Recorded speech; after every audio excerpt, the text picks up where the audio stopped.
नमस्कार, मैं शर्मा और आप देख रहे हैं नेट्रिक न्यूज़। दिल्ली में अभी मौजपुर, बाबरपुर और उधर के सीलमपुर एरिया में नॉर्थ ईस्ट दिल्ली में जिस तरह से हिंसा भड़की हुई है, सीएए को लेकर, एनपीआर को लेकर, एनआरसी को लेकर कई लोग विरोध प्रदर्शन कर रहे हैं, तो वहीं कई लोग उसका समर्थन भी कर रहे हैं। उसी को लेकर हमारे साथ बात करने के लिए मौजूद हैं लोग, इनसे जानते हैं दिल्ली में जो हिंसा अभी भड़क रही है, मौजपुर है, बाबरपुर है, सीलमपुर है, सब दूर हिंसा हो रही है, क्या बोलना चाहेंगे? कहीं ना कहीं ये गलत है भाई, ये बहुत गलत है और इससे जो है ये देश की बहुत ज़्यादा इससे नुकसान है। और मैं एक अपील करना चाहूँगा देश के सभी मुस्लिमों से कि वो इसमें इसका साथ ना दें, और ये जो भी कर रहे हैं वो बहुत गलत कर रहे हैं और इससे जो है ये देश को बांटना चाहते हैं और देश में एक तरह से एक हिंसा फैलाना चाहते हैं, जिससे बहुत सारा नुकसान होगा और इससे बहुत सारे लोगों को परेशानियां हो रही हैं। जिससे मैं एक ही बात कहना चाहूँगा कि वो सुधर जाएं, वरना सुधारने के लिए मोदी सरकार के पास बहुत सारी चीज़ें हैं। अगर वो अपने फंडे पे आ जाएगा तो इनके ठीक है। तो ये यहाँ पे लोग जो बता रहे हैं कि मोदी सरकार को इसमें इंटरवीन करना चाहिए, और वो बता रहे हैं कि जो हिंसा हो रही है, कहीं ना कहीं ट्रम्प आए हुए हैं इंडिया में अभी, उसके बावजूद भी ये हिंसा हो रही है, कहीं ना कहीं शर्मसार है।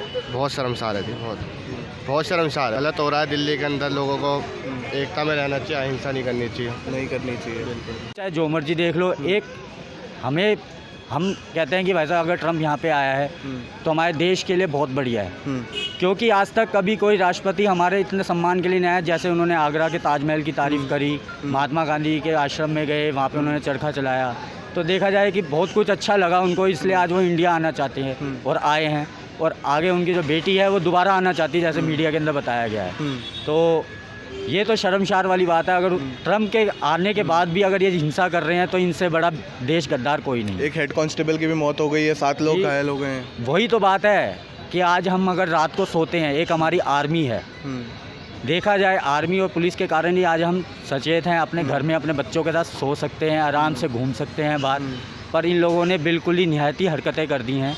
रोडों पे बैठ के, एक बात बताइए, जैसे नॉर्मल कोई बंदा है, अगर वो बीमार हो जाता है, अगर वो एम्बुलेंस में जा रहा है, ये सड़कों पे बैठे हुए हैं, इनका क्या मतलब है सड़कों पे? अगर तुम्हें ज़्यादा ही अनशन करना है तो तुम अपना राइट दिखाओ। आज अगर आप इंडिया से बाहर जाते हो तो आप वहाँ की सीनियर सिटीजन, आप सिटीजनशिप लेंगे, पहले नागरिकता लेंगे, तभी आप उस कंट्री के अंदर रह सकते हैं। तो सेम ऐसी है इंडिया के अंदर। अगर देखा जाए हिंदू, पाकिस्तान के अगर हिंदू हैं, अगर वहाँ के इमरान खान अगर बोल देते कि यहाँ पर नागरिकता के लिए हिंदू को देना चाहिए, तो आज भी हिंदू वहाँ पे रह रहे हैं, जिनके पास नागरिकता है आज से पहले, बंटवारे से पहले, आज वो वहाँ पे रह रहे हैं। कश्मीरी पंडित को ले लीजिए, इन्होंने भाई साहब मार के वहाँ से भगाया है, क्या इंसाफ मिला है? कुछ नहीं मिला है। ये देखा जाए सारी सियासत है, इसमें केजरीवाल जी है जो मुँह चुप्पी करके बैठे हैं, उनको ये जवाब देना चाहिए, क्योंकि उनके कैबिनेट में इतने मंत्री हैं जो मुसलमान हैं। आप देख लीजिए, क्या कोई काम नहीं करा केजरीवाल ने। फ्री, मैं कहता हूँ फ्री हिंदुओं के मुँह पर लानत है। तुम 100, 200, 500 रुपये शराबों में उड़ा लोगे, एक 200 यूनिट और फ्री बस की यात्रा को देख के भाई साहब आप, ये सब गलत है। जिस हिसाब से मैं ये कहना चाहता हूँ, दिल्ली में हिंसा अभी भड़की हुई है, कहीं ना कहीं लग रहा है गलत है। बहुत गलत है जी। एक हमारा हिंदू राष्ट्र है, ये हिंदुस्तान है हमारा, जिसको आज पाकिस्तान बना के रख दिया है इनने। देखा जाए जिस थाली में खाते हैं उसी थाली में लोग। इनको सबक सिखाने के लिए मोदी जी और अमित शाह ही हैं जो इस देश को बचा सकते हैं। जैसे इन्होंने दंगाई करा है, मासूम बच्चों पे पत्थर मारे हैं, पुलिस वालों पे पत्थर मारे हैं, ये नहीं होना चाहिए। मैं तो कहता हूँ सरकार को इसके खिलाफ सख्त से सख्त कदम उठाना चाहिए। दिल्ली में हिंसा भड़की हुई है अभी, उस पे ही लोग जो है अपील कर रहे हैं और कहीं ना कहीं मान रहे हैं कि जो हिंसा हो रही है दिल्ली में वो सरासर गलत है। क्या बोलना चाहेंगे जो दिल्ली में हिंसा हो रही है इस बार? ये जो हिंसा हो रही है पूरी सुनियोजित तरीके से हुई है, प्री प्लानिंग के साथ आई है। इन लोगों को पता था कि ट्रम्प जो आने वाले हैं, इसीलिए इनकी तैयारी 2 दिन पहले से हो रखी थी। पहले से एक रात पहले से इन्होंने जाफराबाद में मेट्रो स्टेशन पे कब्जा कर लिया, अगले दिन फिर जाम लगा दिया। किसी कारण पुलिस ने उनको समझाया, पूरी बल लगाया कि भाई समझ जाओ, मगर लेकिन ये पूरा इनकी प्लानिंग थी कि देश की बदनामी करनी है, देश की उजागर करना है कि यहाँ पे हिंसा होती है, जबकि ऐसा कुछ नहीं है। ये कुछ शरारती तत्व हैं जिन लोगों ने ये काम करा है, जो हमारे देश के लिए बहुत ही शर्म की बात है। नहीं, शांतिपूर्वक करना ठीक है, एक तरह से विरोध प्रदर्शन करना, लेकिन पथराव करना, आग लगा देना, जो है सरकारी प्रॉपर्टी, पब्लिक प्रॉपर्टी को नुकसान पहुंचा रहे हैं, ये सब चीज़ गलत है, बहुत ही गलत है। और ये सबसे बड़ी बात है कि आपको अगर प्रदर्शन भी करना है शांतिपूर्ण, तो आप लोगों को डिस्टर्बेंस नहीं होनी चाहिए, आप रास्ता ब्लॉक नहीं करोगे किसी का। बहुत सारे लोग हैं कि जो सीए के समर्थक हैं, जैसे मैं सीए का समर्थक हूँ, तो मैं समर्थन में आके मैं रोड बंद कर दूंगा लोगों का, इससे तो पूरी दिल्ली बंद हो जाएगी। इन लोगों को सोचना चाहिए, अगर कोई प्रदर्शन करना है तो कोई इस प्रदर्शन के लिए जनपद एरिया दिया हुआ है, वहाँ पे आप प्रदर्शन करो, अपना रोज़ प्रदर्शन करो, या कोई पार्क में चले जाओ, जंतर मंतर चले जाओ, रामलीला मैदान चले जाओ, कहीं भी चले जाओ। ये थोड़ी ना प्रदर्शन के नाम पे आप दिल्ली जाम कर दोगे। शाहीन बाग में औरतें बैठी हुई हैं, इनको इतनी फंडिंग आ रही है, पता नहीं क्यों डेरा डाल के बैठी हुई हैं। ट्रिपल तलाक पे आज तक ये लोग नहीं बोले, गुमसुम रही औरतें, आज तक तो औरतें नहीं आई। ये भी पूरी प्लानिंग के साथ आया हुआ है, जो वहाँ पे औरतें बैठी हुई हैं धरना देने के लिए, उसके पीछे भी एक साजिश है और ये बहुत ही गलत है, बहुत खतरनाक है हमारे देश के लिए। ठीक है, तो जो एनआरसी से मेरे ख्याल से डर लग रहा है मुसलमानों को कि एनआरसी आ गई तो उनको जो है बाहर कर दिया जाएंगे। एनआरसी तो खैर अभी तक बात ही नहीं करी कि एनआरसी आएगी। ये तो साफ मोदी जी भी कितनी दफ़ा मंचों से बोल चुके हैं, लोगों को आश्वासन दे चुके हैं एनआरसी नहीं आएगी, सिर्फ सीए आया है, CAA। इसमें लोगों को समझना चाहिए कि किसी की सिटीजनशिप नहीं जा रही है। जो बाहर से आए हुए मुस्लिम, बांग्लादेश, पाकिस्तान, अफ़गानिस्तान, वहाँ पे अल्पसंख्यक लोग कौन है? अल्पसंख्यक कौन है? हिंदू है, जैन है, पारसी है, क्रिश्चियन है। वहाँ से उनको प्रताड़ित किया जाता है, वो लोग कहाँ जाएंगे? उनके पास तो ऑप्शन ही नहीं है, उनके पास सिवाय हिंदुस्तान के अलावा कोई ऑप्शन नहीं है। वो लोग कहाँ जाएंगे? अगर हिंदुस्तान में अगर वो लोगों को नागरिकता दी जाती है तो उनको आपत्ति किस चीज़ के लिए? वो जो यहाँ पे जो लोग रह रहे हैं उनको मैं देशद्रोही कहूँगा इस बात के लिए, क्योंकि उनको हिंदुओं से कोई मतलब नहीं, अपने भाइयों से कोई मतलब नहीं जिनके साथ मिलजुल कर रहते हैं। उन्हें सिर्फ मतलब पाकिस्तान से आए हुए लोगों से मतलब है, उन्हें सिर्फ मतलब है बांग्लादेश से आए हुए, उन्हें मतलब है अफ़गानिस्तान से। इसके लिए ये है कि आने वाले टाइम में जैसे कि इन्होंने कश्मीर को इस्लामिक बना दिया, आज आसाम को कहते हैं कि आज़ाद कर दो, इस्लामिक स्टेट होगी। हैदराबाद से भी यही आवाज़ आती है, यही आवाज़ केरल से आती है। धीरे धीरे पूरे हिंदुस्तान को ऐसा कर लेंगे और हिंदुस्तान ख़त्म कर देंगे। ये इनकी पूरी सुनियोजित तरीके से प्लानिंग है। लोगों को जागना चाहिए, और जो ये हो रहा है बहुत ही गलत हो रहा है देश के लिए।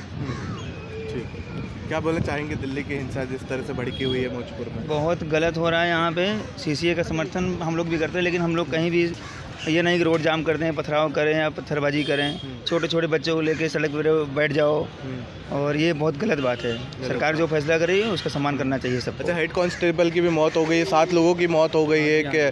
क्या लग रहा है कि शाहरुख नाम का लड़का सामने से गोली मार दिया कांस्टेबल को, ये गलत बात है। मैं एक सीधी सिंपल सी बात कहना चाहता हूँ, एक बात की 100 बात। यही चीज़ अगर पाकिस्तान के अंदर लागू हो तो वहाँ पे मुसलमान क्या करेंगे? जो वहाँ पे नागरिकता नहीं है, जो यहाँ आके इंडिया में रहते हैं, थोड़ा टाइम यहाँ रहते हैं, फिर उसके बाद वापस वहाँ चले जाते हैं। मैं कहता हूँ 90% क्या, अगर दिल्ली की पॉपुलेशन के हिसाब से देखा जाए तो 60 से 60-70% तक मोमडन जो हैं यहाँ पे गैर नागरिकता के रह रहे हैं, क्योंकि कोई भी किसी को अपना भाई बंधु बुला के अपने घर पे ठहरा देता है, देन आफ्टर डैट वो अपना यहीं पे एक अपनी सिटीजनशिप ले लेता है। तो ये बिल्कुल ही सरासर नाइंसाफ़ी है। आपको अगर प्रदर्शन करना है तो आप नॉर्मल प्रदर्शन कीजिए, अपना राइट्स है, ह्यूमन राइट्स है, हर किसी को रखने का है कि हाँ जी हमारे साथ ये नाइंसाफ़ी हो। एक सिंपल सी बात पूछी है कि आपके पास अगर यहाँ की नागरिकता है तो आप प्रूफ कर दो।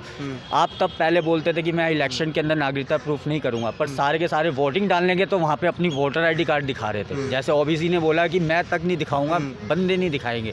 तुम वोट डालने क्यों गए? यानी तुम अमित शाह से डर गए कि ताकि भाई साहब कुछ हो ना जाए शाहीन बाग के अंदर। सीधी सिंपल सी बात ये थी कि इलेक्शन का जोर जो था सारा, केजरीवाल ये सोचते थे कि भाई साहब हमने मुफ्त किया, काम किया, उसके भी यहाँ पे हम इलेक्शन जीते। ये बिल्कुल गलत है। जो वोटिंग है, मोमडनों की ज़्यादातर वोटिंग ही केजरीवाल को इसलिए गई है ताकि वो उनके साथ आए। आज केजरीवाल कहाँ हैं? कुछ नहीं है। उनके अगर मंत्री हैं मोमडन, आप खुद देख सकते हैं, वो भी रोडों पे आके बाकायदा पूरा बोलते हैं। शाहीन बाग में आके उन्होंने पूरा बोला कि भाई साहब NRC के और CAA के ख़िलाफ़ है हम। तो ये चीज़ सब गलत है। जिस देश में आप रह रहे हैं उस देश के लिए आप कुछ करो तो सही। इतनी अगर जागरूकता आप यहाँ पे दिखा रहे हो, बॉर्डर पे लड़ो जहाँ हमारे आर्मी जवान शहीद होते हैं, लड़ते हैं घुसपैठियों से, उग्रवादियों से। यही चीज़ तुम वहाँ पे बॉर्डर पे दिखाओ, हमें भी पता चले कि आप हिंदुस्तान के लिए कितना प्रेरित है, ताकि आगे सरकार इसके लिए कुछ उठाए। ये बेसिकली इसलिए उठाया गया है कि ताकि आतंकवाद खत्म हो, और ये मोदी के राज में ही हो सकता है सर, और किसी के राज भाई ये जिस थाली में खा रहे हैं ना उसी में छेद कर रहे हैं, ठीक है। और कहने का मतलब ये है, जब हमारे गृह मंत्री अमित शाह ने इनको आश्वासन दे दिया है कि NRC और CAA से किसी को कोई नुकसान नहीं है, किसी की नागरिकता नहीं छीनी जाएगी, और लागू हो भी जाएगा तो किसी की नागरिकता नहीं छीनी जाएगी, तो इनको नागरिकता को लेकर इतना इनको बवाल करने की जरूरत क्या है? और ये नागरिकता के नाम पर ये दंगा करेंगे, नागरिकता के नाम पर लोगों के घर जलाएंगे, लोगों के पेट्रोल पंप जलाएंगे, लोगों के रास्ते रोकेंगे। ये कौन सा जो है दंगा करने का ये तरीका होता है? आखिरी सवाल है, वारिस जो नेता हैं OWC के, उससे उन्होंने कहा कि हम 15 करोड़ जो हैं वो 100 करोड़ पे भारी हैं।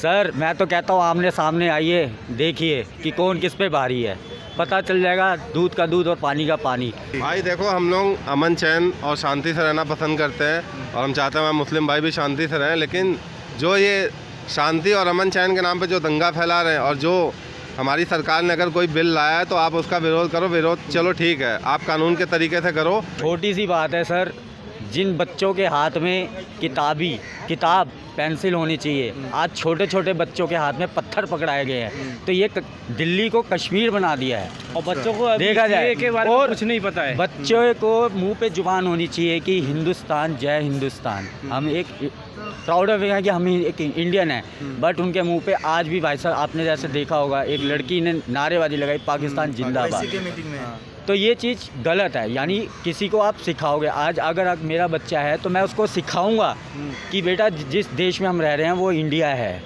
तो ये सिर्फ परवरिश के ऊपर है, संस्कार के ऊपर है, जो नहीं दे पा रहे हैं उनको भटकाया जा रहा है। अगर यही माँ बाप उनको बिठा के भाई साहब समझाए कि एनआरसी बेटा ये है, ये चीज़ है, ये चीज़ एक कॉमन सेंस वाली बात है कि एक चीज़ को आप देखें कि हाँ भी देश की भलाई के लिए एक हो रहा है, एक उग्रवाद आतंकवाद ख़त्म करना चाहती है सरकार और उसके अंदर आप साथ नहीं देना चाहते, तो ये शेम है। आपको यहाँ हिंदुस्तान में भी रहो, मत आप जब पाकिस्तान का भाई साहब कर रहे हो कि पाकिस्तान ये है, तो आप जाओ, किसने मना किया है? माननीय योगी जी ने भी इतना कहा है कि हम सरकार के खर्चे से उनको भाई साहब पूरे प्यार से उनको भेजेंगे। तो ये चीज़ आप अपना नंबर लिखाओ। मैं कहता हूँ दिल्ली में इतने दंगे कर रहे हो, यूपी में जाके करके दिखाओ। योगी जी ने तो साफ कहा है जो सरकारी नुकसान करेगा उसका घर तक नीलाम होगा।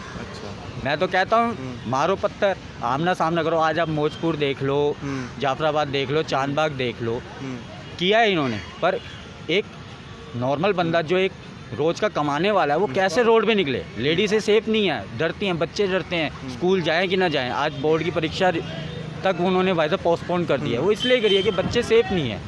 उन्होंने क्या है, उन्होंने अपने बच्चे पढ़ाने नहीं, उन्होंने तो सीधा उनको कह दिया बेटा सामने जो भी दिखे मार दो।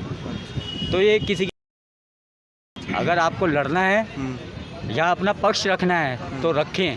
हर बात पे ये मत बोलिए कि हाँ भी लेडीज़ से बोलते। मैं परसों था वहाँ पे चांदबाग साइड जा रहा था, तब उन्होंने लेडीज़ से बोल रही हैं कि मोदी बोलता है 500 रुपये की बिरयानी उसका है। मैं कहता हूँ मोदी एक ऐसा है, हमारे प्रधानमंत्री हैं, हमें गर्व है कि हमारे मोदी जी हमारे प्रधानमंत्री हैं और वो हिंदू के लिए नहीं, वो सबके लिए सोचते हैं। अगर उन्होंने एक पक्षपात बनाया होता, अगर ये मैं तो कहता अभी ये कानून लागू नहीं हुआ है, अगर उन्होंने करना होता तो वो मुसलमानों को पहले भी कर सकते हैं। 3 तलाक लाए, तब यूपी में कितनी महिला ने बोला है कि हमारे लिए बहुत बड़ा करा है।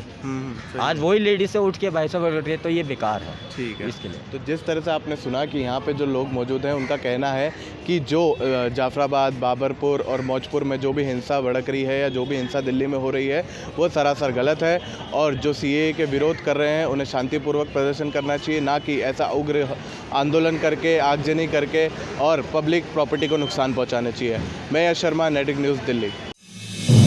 आप देख रहे हैं नेट्रिक न्यूज, साहस सच कहने का।